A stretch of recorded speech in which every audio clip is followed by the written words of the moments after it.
What's going on, guys? This is part 2 of our lightweight build series, and we have started making our own carbon fiber parts for this thing. We're not selling any carbon fiber parts, but we are making them for this sled here. When I first decided I wanted to do this, I was like, oh yeah, it should be pretty easy. I watched a couple of videos, and now that I've gone through the process and making a couple parts, I've quickly realized this is a shit ton of work. But today we're going to be making the pyramid kind of structure frame here for the Gen 5. This is all experimental, so lots of these pieces may end up just failing when I actually get out in the real world and start riding. I haven't done any actual structural testing, but I think it's going to work. So the first step in recreating this part is to make a mold of it. So what we're going to do here, lay this down onto this whiteboard, kind of glue it down and fill all the little gaps, holes, and cracks.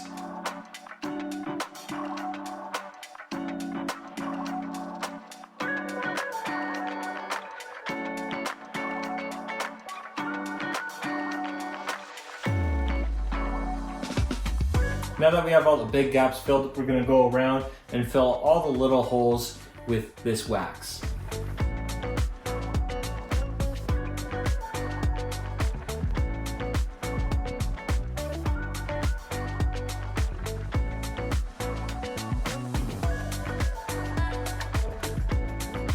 Now that we've filled in all the little holes and crevices, we are going to clean and wax this. A couple things to note here as we go through this whole process.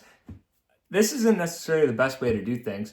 I've screwed up many times and had to redo things, and we're not going for perfection here. You know, if I was making a production mold here, I'd be, taking a lot of time and making sure everything was perfect. But I do not have the time to make all of these pieces perfect when I'm trying to do 5, 6, 7 molds. It's just not possible. Through learning this process, I've definitely gained an appreciation for carbon fiber in the guys that do it professionally. I really understand why the parts cost so much now. Honestly, they're probably underpriced. I was thinking, man, this is a lot of work. How do people actually make a living doing this?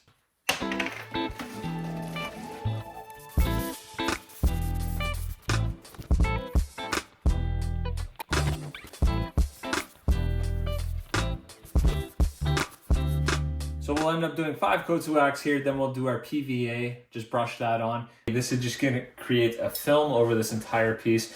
We need to create a consistent film, or else the gel coat will react with the paint on here, and it'll kind of bubble and stick to the mold.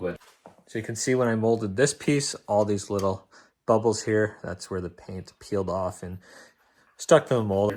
I'd rather not destroy these pieces so they're still useful.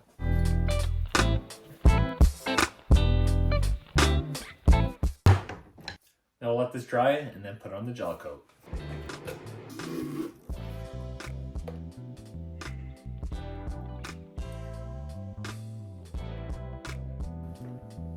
So we mix the gel coat here with 2% catalyst, and we got to layer it on here, 20 mils thick. Pretty nasty stuff, so we're gonna mask up here.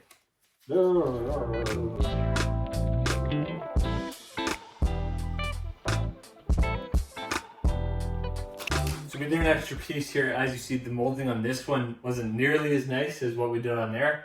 This is kind of a hidden piece, so I just slapped it together quick. Whew, it's strong. We'll let this cure for about 2 hours now. Hopefully less actually, because it's 8 o'clock now. Then I have to do a second layer, let it cure, just till it's tacky, and then lay up some fiberglass. If I wait till tomorrow to do it, I won't really get a proper bond between the fiberglass and the gel coat. Gel coat went fairly well. We did get a little bit of alligator, but it's not in the piece itself. And I haven't really figured out why I get the alligator in the gel coat. Just kind of seems to happen, but nothing compared to some of the pieces we've done prior to this one.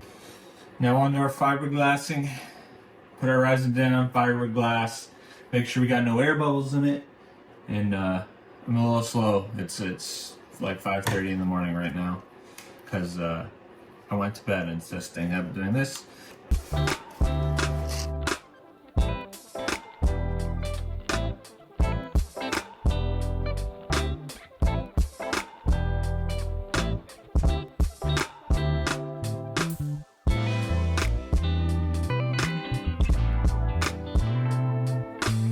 I do have quite a few more layers to lay up on this to build up the thickness, but yeah, that's kind of the process, and we got to go to work. So I did get a couple more layers of fiberglass on here, but I did run out of resin. I would have put a little more on. Ow, fuck. Some sharp fiberglass there. That's nice. But yeah, not sure if it's really thick enough. It's probably going to be a little bit flexible, bendy, but it'll work. Let's try and get it out of here.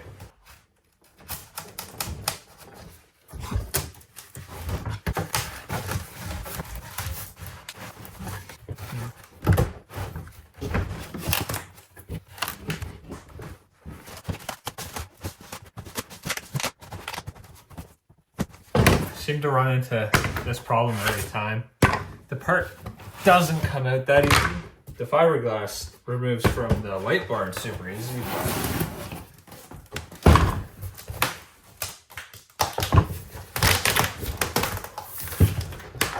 Oh, look at that. Beautiful. So now, basically just gotta clean this up. Then we got lots of different chemicals we'll put on it. This mold turned out really nice though. You can see some imperfections, which is partially just the PVA film that's still on there, but let's get it cleaned up.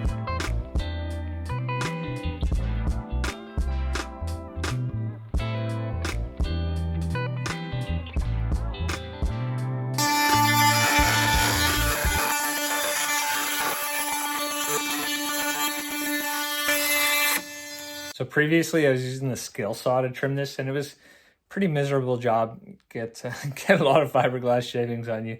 Flush cut seems to work a lot better. Now I really should take the time to wet sand this up to like, I don't know, probably 1200 grit, but I really don't want to be totally honest. And the finish in here really is not that bad. What I am going to do before I move on though is fix a couple of these little spots here. We've got this where one of the bolts went through the piece. That one right there, didn't want to take that out. So we just got to patch that.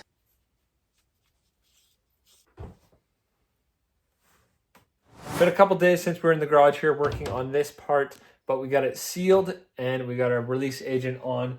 Now we're going to cut some carbon fiber, and it's time to actually kind of do the exciting part here. We got some paper here, and we're just going to use this to make our templates.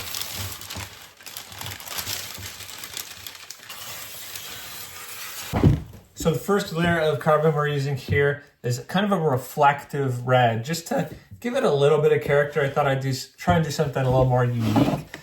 Go for a red and black look on the sled if we do a bit of a wrap. So kind of stick to that theme instead of just an all black sled. We've got the red. So I just picked these electric scissors up. Should make cutting the carbon fiber here just a little quicker. Let's try it out. Oh yeah, that is beautiful. That is way better than the scissors.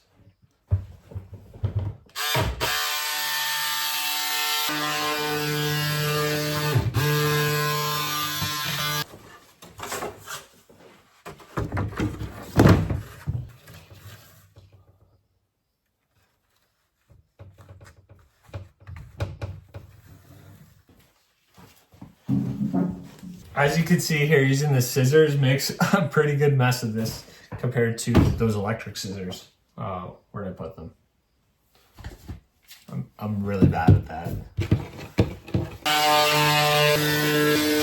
The first two sheets of fabric we were using there were a 3K fabric. We switched to a 6K fabric now.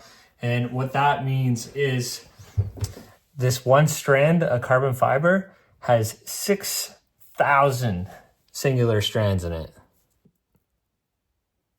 Something that works well to do is if you pull one single piece of fiber out across the whole sheet, it gives you a really nice straight cut line and keeps the fabric straight as well. Let's see right through here.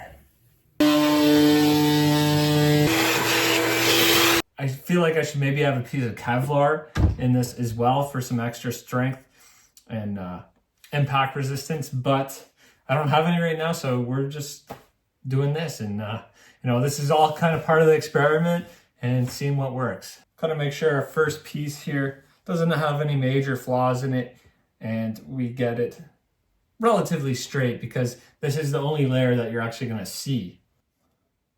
The process we're doing here is called infusion. So we're going to lay up our carbon fiber in here, vacuum bag it, and infuse the resin with a vacuum pump. So what we need to do is lay up our carbon fiber in here dry with no bridging in the corners and curves and whatnot. Because if there's bridging, what that's going to do is create a void, and it's either going to be an air bubble, air pocket, and just look like crap, or it's going to fill with resin and you'll just have a big pool of resin there and it'll be kind of a milky color. So what we're going to do is use a little bit of spray tack and spray the mold and each layer to kind of hold everything tight and all the layers together. We could get away with using a little bit of this on the part surface or in the bottom of the mold. If we go crazy, it's kind of going to ruin the part, or will. I think we'll just start like kind of spray half of it.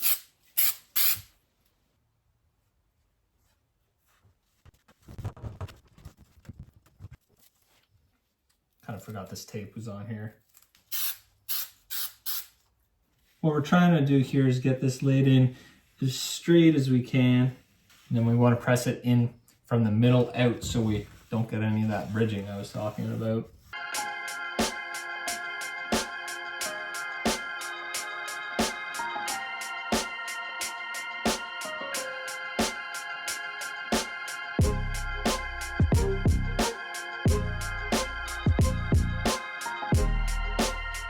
We'll just toss in some extra pieces here. I don't know if there's a right or a wrong way to do this.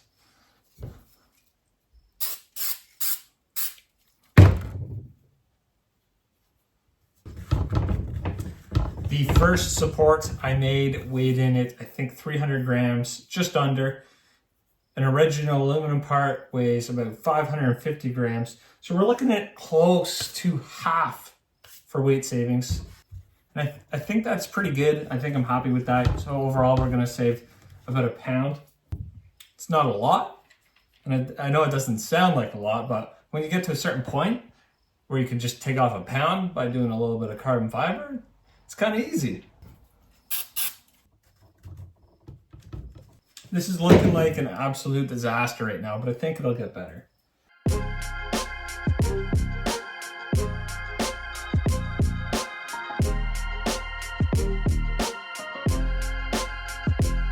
Next up here, we've got peel ply. Don't know exactly what it is. You put it over the carbon fiber so it helps flow through it, I think, and it peels off kind of nicely afterwards, hence the peel ply. Sure. Apparently you have to make sure this stuff is covering all of your carbon fiber. And again, we'll probably use a bit of spray tack to kind of hold this in place, otherwise it just doesn't.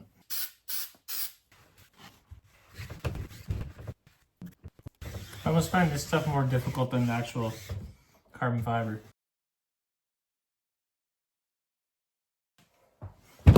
Next up here, we've got flow media.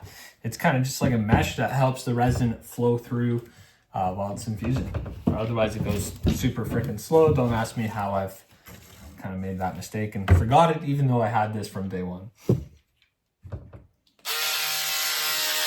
And then this stuff is stretchy, but I feel like I've kind of had some issues with it bridging before as well. This doesn't have to cover everything. It's just kind of helps flow. I don't want to put any spray tack to hold this down because I've had spray tack on the peel ply before, and then when I vacuum bag it, I've had my vacuum bag kind of stick to it, and then it's just a lot more difficult to get it nicely laid in there. Now the next step is to put this gum tape around the edges. Definitely struggled with this process and having vacuum leaks, but I think I'm slowly getting the hang of it.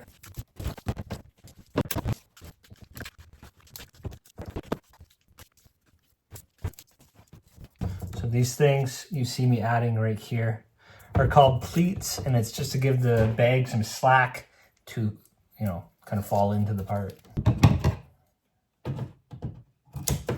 But I think we can lay some hose into here now.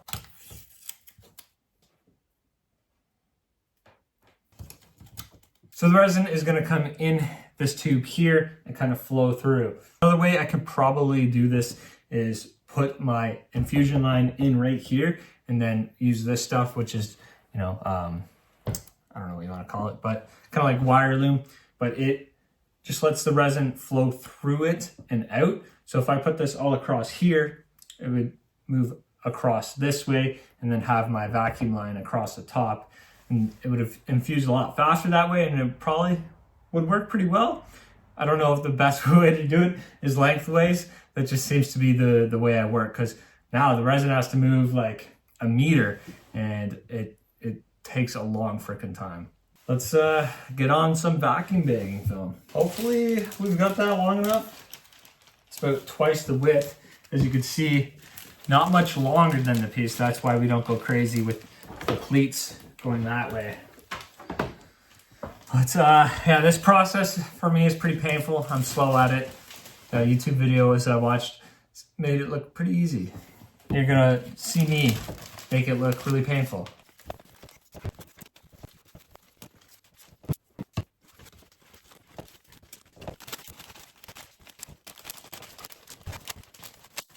That wasn't as bad as I thought it was gonna be. Now we'll grab our hose clamps, just clamp off the inlet hose here, and turn on the vacuum pump and kind of get this set into here.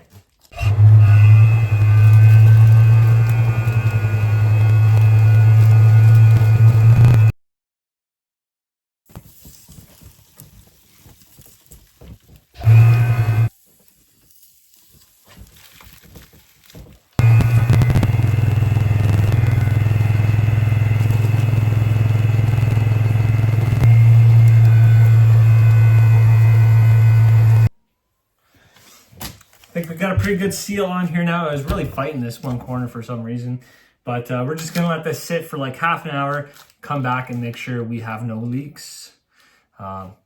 Basically, we got a vacuum gauge up there, and if it's gone down at all, then we know we got a leak. So we have 0 leaks in our part here. Now it is on to the tricky part, and that is infusing the resin into the carbon fiber. Definitely have not mastered this part yet. First things first, we gotta mix up our resin. Turn on our scale here. We'll mix up 300 grams of this. And that'll give us 105 grams of this. We'll just try and slowly mix this as to not introduce too many air bubbles into it. Usually I'm pretty aggressive with the mixing. Since I'm not degassing the resin before I infuse it, maybe that's adding some extra air bubbles into our part.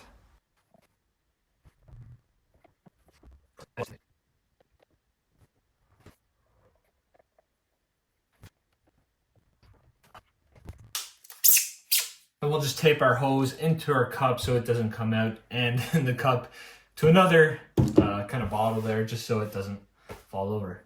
We'll let that sit for like 10 minutes or so, and then we'll come back and start the process. You know, last night when I was sitting here just looking at this, I realized I should have put the flow media, the blue stuff here, over to the hose here. So it has a lot harder of a time flowing through the peel ply. So this hose from here to here probably isn't gonna do very much. Here's a close-up of the flow media. We got the peel ply here. And then here's the 3K versus the 6K carbon. Here's a look at our hardener. I guess I should probably wear gloves with this stuff, eh? Toxic in contact with skin.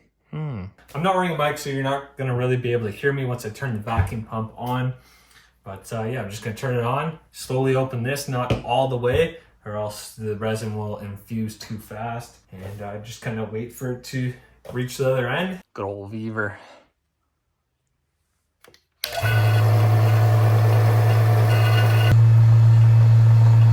can see how fast it got to the clamp, but now we've got the clamp kind of restricting the line.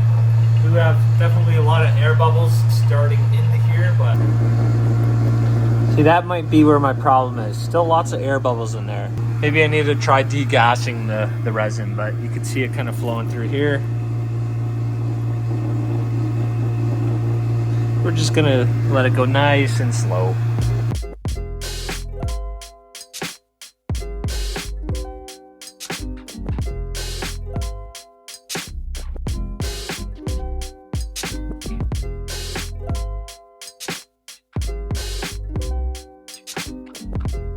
been close to 24 hours now. I don't know if the resin's fully cured, but it's good enough. If it was fully cured, this hose should snap. Moment of truth.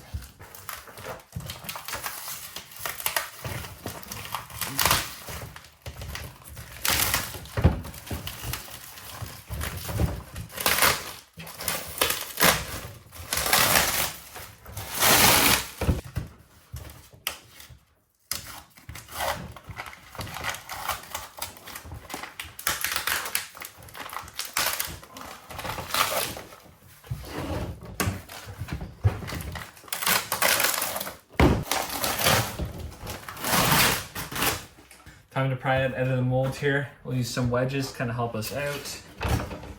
Thinking it should just pop right out.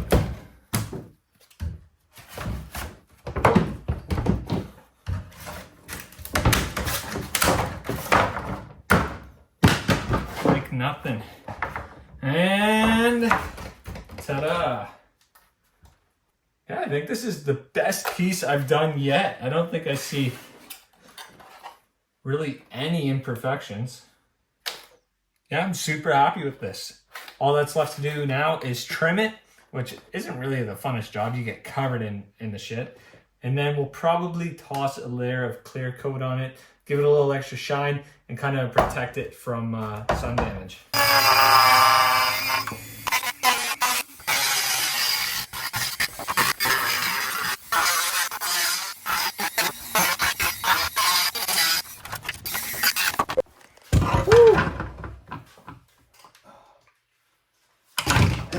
Man, it is hot out there.